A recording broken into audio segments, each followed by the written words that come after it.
시청자를 가스라이팅하지 않는 김용민 TV 김용민 브리핑 시작하겠습니다.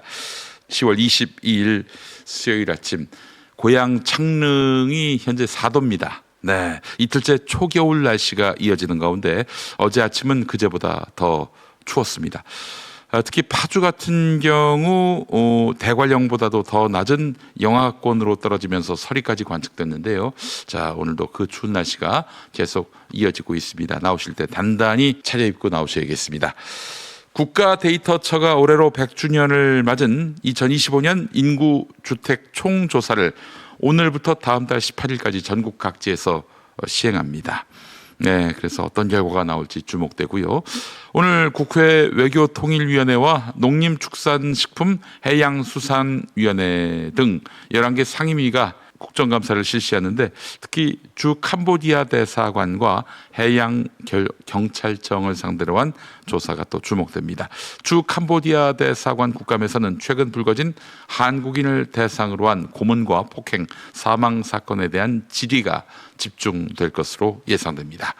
자, 오늘 아침 신문 주요 기사 살펴볼까요? 국회의장 직속 국민미래개헌자문위원회가 법관 파면제를 포함한 개혁안을 유력하게 검토하고 있습니다. 지금은 판사를 탄핵이나 형사처벌 없이 파면할 수 없는데요. 개헌이 이루어지면은 해임이나 파면 징계도 가능해집니다. 이를 심사할 신분재판소 신설안도 포함됐는데요. 대법관급 9명이 구성돼 법관 징계뿐 아니라 국회의원 자격심사, 헌법재판관 탄핵심판까지 맡게 됩니다. 자문위는 제19 감싸기를 막자는 취지지만 법조계에는 사법부 독립 침해 우려를 제기하고 있습니다. 또 국회의원 불체포 특권 폐지, 양원제 도입, 대통령 4년 중임제, 결선 투표제 등도 논의된다고 합니다. 헌법전문회는 5.18 민주화 운동과 60 항쟁의 정신이 새로 담기고 기후 위기와 AI 시대의 인간 존엄성 보장 조항도 추가됩니다. 이번 개헌은 권력구조 개편을 넘어서 미래 세대를 위한 개헌이라는 것이 자문위의 설명입니다. 조선일보 보도였습니다. 자, 다음 소식 보겠습니다. 채수군 해병 사건 외압 의혹을 수사하고 있는 이명현 특별검사팀이 새로운 단서를 잡았습니다. 이종호 전 블랙펄 인베스트 대표가 해병대 출신 송호종 씨로부터 임성근 전 1사단장 구명을 부탁받고 김건희에게 연락하려 했지만 연락처를 몰라서 실패했다, 이렇게 진술한 것입니다. 다만 특검은 실제 구명 청탁이 김건희에게 전달됐을 가능성도 열어두고 수사 중입니다. 그러니까 이종호가 진실을 100% 진술한 게 아닐 수 있다, 이렇게 보고 있는 거네요. 이종호는 김건희 도이치모터스 주가 조작 사건에 관여했던 인물이지요. 주식 계좌를 관리하면서 과거 30차례 이상 통화했던 인물인데요. 임성근 전 사단장과의 친분을 숨기려 했다는 정황도 드러났습니다. 구속 전날 지인에게 임 전 사단장을 모른다고 해달라, 이렇게 부탁했다는 증언까지 나왔습니다. 특검은 배우 박성웅 씨 등 인사로부터 두 사람이 오래전부터 친분이 있었다는 진술도 확보했습니다. 특검팀은 임성근 전 사단장에게 업무상 과실치사 혐의로 구속영장을 청구했는데요. 지난해 예천 수해 현장, 지난해가 아니죠. 2023년이었습니다. 2023년 예천 수해 현장에서 무리한 지시로 채수군 해병이 숨진 사건, 그 진실의 문이 서서히 열리고 있습니다. 다음 소식입니다. 또 조선일보 기사인데요. 인천세관 마약수사 외압 의혹을 수사할 합동수사단의 지휘봉을 최수양 창원지검 중요범죄조사단 부장검사가 잡았습니다. 중요경제범죄조사단 부장검사네요. 네. 최수양 부장검사는 전두환을 5.18 헬기 사격 명예훼손 혐의로 기소했던 인물인데 이번에 동부지검 내에 윤국권 부장검사팀과 백혜룡 경정팀을 총괄하게 됩니다. 앞서 이재명 대통령은 임은정 동부지검장에게 백혜룡 경정을 수사에 합류시키라고 지시했지만 백경정이 새로운 수사팀을 만들어달라, 이렇게 요청하니까 별도팀이 꾸려졌는데 백경정 포함해서 5명에 불과합니다. 수사를 하라는 얘기인지 말라는 얘기인지. 결국 동부지검은 2개의 수사 라인을 하나로 아우를 단장이 필요했고 최수양 부장이 그 역할을 맡게 됐습니다. 하지만 검사가 지휘하는 합수단장이 임명되면서 독립수사를 주장해온 백혜룡 경정과 이문정 지검장 사이에 긴장이 더 커질 수 있다는 우려가 나오고 있습니다. 검찰개혁의 상징과 외압 의혹의 진상 규명, 그 충돌의 방향이 주목됩니다. 이번에는 동아일보 기사죠. 네. 올해 상반기 전국 10개 국립대병원이 교수 800명을 뽑겠다고 했지만 절반도 채우지 못했습니다. 1월에서 9월 사이에 217명이 사직했는데 이 중 40%가 내과, 외과, 소아청소년과 등 필수 진료과였습니다. 서울대병원에서는 내과 교수 13명이 떠났습니다. 낮은 연봉과 높은 업무 강도가 가장 큰 이유인데요. 국립대병원 교수의 연봉은 최대 2억 원 수준이지만 사직 후 개원하면 당직 없이도 2배를 번다는 것이 현장의 목소리입니다. 인력난이 심해서 병원장이 직접 수술대에 오르는 곳도 있다고 하네요.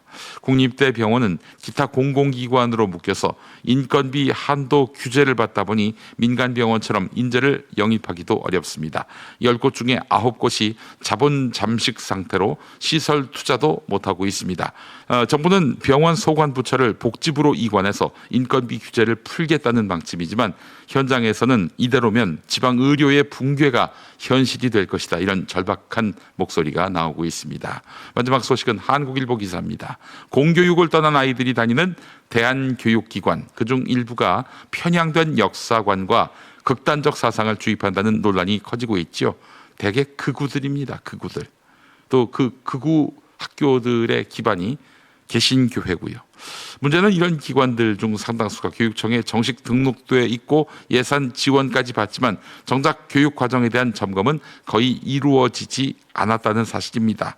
최근 5년 동안 전국 17개 시도 가운데 10곳이 단 한 차례에도 대한교육기관의 교육과정을 점검하지 않았습니다. 서울만 해도 등록기관이 74곳인데 점검받은 곳은 3곳뿐이었습니다. 그나마 시정명령을 받은 기관은 전국에서 단 2곳뿐이었습니다. 교육청들은 교육과정을 점검할 법적 근거가 없다라고 해명하지만 충청북도처럼 자체적으로 교육과정을 함께 점검해온 사례도 있습니다. 결국 의지의 문제라는 이야기인데요. 국회에서는 이런 사각지대를 막기 위해 대한교육기관의 정치적 중립 의무를 법에 명시하는 개정안을 추진하고 있습니다. 대안이란 이름 아래 공교육의 틀을 벗어나더라도 최소한 아이들에게는 균형 잡힌 역사와 시민교육이 보장돼야 한다. 이런 목소리가 커지고 있습니다. 4.19 혁명으로 쫓겨난 독재자 이승만을 찬양하는 일부 정신나간 극우 개신교학교 이제 손보게 됐습니다. 자, 이상 아침 신문 기사 살펴봤습니다. TV뉴스 어떤 이슈 다루고 있을까요? TV뉴스 리뷰로 이어집니다. 대통령이 시진핑 중국 국가주석과 한국에서 만나 많은 이야기를 할 거라며 협상을 잘할 걸로 생각한다고 거듭 강조했습니다.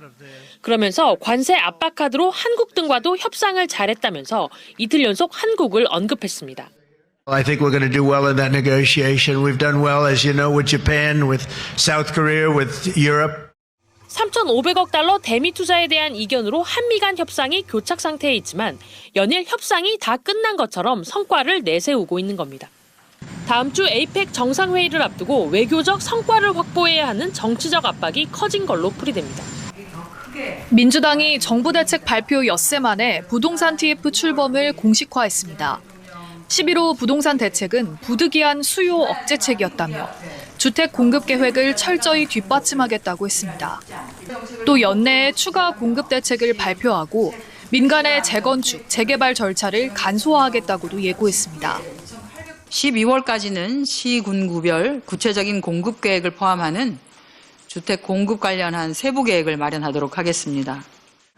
보유세 인상 등 세제 개편 논의는 TF에서 하지 않는다고 재차 선을 그었습니다. 내년 6월 지방선거를 앞두고 부동산 민심 악화를 경계하는 모습입니다. 윤석열 전 대통령의 내란 사건 재판장인 지귀현 판사의 이른바 술접대 의혹과 관련해 대법원이 2차 술자리 결제 금액은 170만 원이라고 밝혔습니다. 얼마입니까 정확히? 170만 원. 굉장히 고급 술집이네요. 다만 대법원은 지 판사가 한두 잔만 마신 뒤 먼저 자리를 떴고 결제는 동석했던 변호사가 했다는 기존 입장을 되풀이했는데 2명이 마신 금액인지 3명이 마신 금액인지 묻는 질문에는 넓게 인정하더라도 1인당 100만 원 이하여서 징계 사유가 아니라고 말했습니다. 그 170만 원 부분을 아무리 좀 넓게 이렇게 인정을 한다 하더라도 직무 관련성이 없는 경우에 그 100만 원, 1인당 100만 원 이하에 포섭되기 때문에 징계 사유를 인정하기 어렵고 현행 청탁금지법은 직무 관련성과 관계없이 100만 원 이상 접대를 받을 경우 형사처벌 대상으로 규정하고 있는데 170만 원을 참석자 숫자 3으로 나누더라도 1인당 100만 원이 넘지 않는다는 얘기입니다. 비상계엄이 선포된 지난해 12월 3일 밤 계엄 포고령이 하달되었습니다. 가능한 장소부터 차로 조치하세요. 경찰은 계엄 해제 의결을 위해 모여든 국회의원들의 국회 출입을 통제했습니다. 당시 경찰의 수장은 불법성은 판단하지 않은 채 계엄 사령관의 요청을 따랐다고 했습니다. 내란 이후 처음으로 맞은 경찰의 날. 이재명 대통령은 기념사에서 12월 3일을 다시 상기시켰습니다. 경찰이 권력자의 편에 설 때 이 땅의 민주주의와 헌정 질서는 유린당하고 국민 주권은 짓밟혔습니다. 그러면서 극히 일부이지만 경찰 지휘부가 친위 쿠데타에 가담했다며 권력의 경찰이 아닌 국민의 경찰이 되어야 한다고 강조했습니다. 국회 법제사법위원회 국정감사, 국민의힘 의원들은 민주당의 사법개혁안을 정조준했습니다. 대법관을 증원하려는 건 법원을 민주당 뜻대로 재편하기 위해서란 주장입니다. 사법 파괴 선언이라고 생각을 합니다. 26명의 대법관 중에서 22명이 이재명 대통령이 임명한 법관이 되는 겁니다. 대법원 확정 판결이라도 헌법재판소가 추가로 심사할 수도 있게 하는 재판소원 제도의 추진을 민주당 지도부가 공언한 데 대해선 이재명 대통령 재판 때문 아니냐고 따졌습니다. 혹시 재판이 또 더 불리하게 나오면 헌법재판소에서 마지막으로 한번 뒤집어 보려는 거 아닙니까? 재판 소원에 대해선 기관 증인으로 출석한 법원장도 부정적인 입장을 드러냈는데 헌법상 사법권은 최고법원인 대법원과 각급 법원에 기속된다는 규정에 위반될 소지가 있다고 생각합니다.